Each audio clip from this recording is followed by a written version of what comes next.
1 year తర్వాత మా friend వచ్చింది. సరదాగా బయటికి వెళ్దాము, షాపింగ్కి వెళ్దామనింది. సరే నేను కూడా చాలా డేస్ అయింది బయట వెళ్ళి అని చెప్పి వెళ్ళాను. వెళ్ళిన 10 నిమిషాల నుంచి వచ్చేంత వరకు ఫోన్ మీద ఫోన్ అనమాట. మా ఆయన చిన్నది ఒకటే ఏడుస్తుంది, పెద్దదాన్ని చిన్నదాన్ని కొట్టుకునింది. వీళ్ళు గొడవలు వేసుకుంటున్నారు, ఇల్లంతా గలీజ్ చేస్తున్నారు. అలా అడుగు పెట్టి పట్టుమని 10 నిమిషాలు కూడా కాలేదు, 100 సార్లు ఫోను.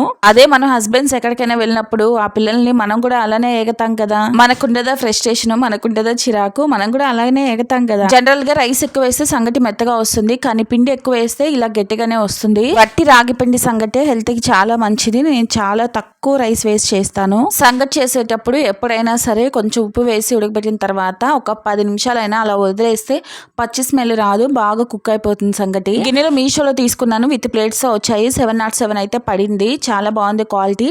అంటే పెరుగు, అన్నము, చపాతీ పిండి ఇవి కలుపుకోవడానికి చాలా బాగా యూజ్ అవుతాయి. మీకు యూస్ఫుల్ అయితే తీసుకోండి, ఫ్రిడ్జ్ లో పెట్టుకోవడానికి కూడా యూజ్ అవుతుంది. మీరు తీసుకోవాలంటే యూట్యూబ్ లో ప్రోడక్ట్ లింక్ లో యాడ్ చేస్తాను, ఒకసారి చెక్ చేయండి. బయటకు వెళ్ళిన తర్వాత నేను మా ఫ్రెండ్ చిన్నపిల్లలం అయిపోయాము. అక్కడ ఉండే చిన్నపిల్లల జారీ బండ తర్వాత ఇవన్నీ ఉంటే అక్కడ ఆడుకుంటూ ఉన్నాం అనమాట. కాసేపు అక్కడ ఉయ్యాలు ఊగేసి సరదాగా ఎంజాయ్ చేసి ఇంటికైతే వచ్చేసాను. నేను ఎంతో దూరం వెళ్ళలేదు, ఇవన్నీ మా ఇంటి పక్కనే ఉన్నాయి. సో ఇంటికైతే వచ్చేసాను. నచ్చితే లైక్ చేసి సబ్స్క్రైబ్ చేసుకోండి. Tata, bye bye.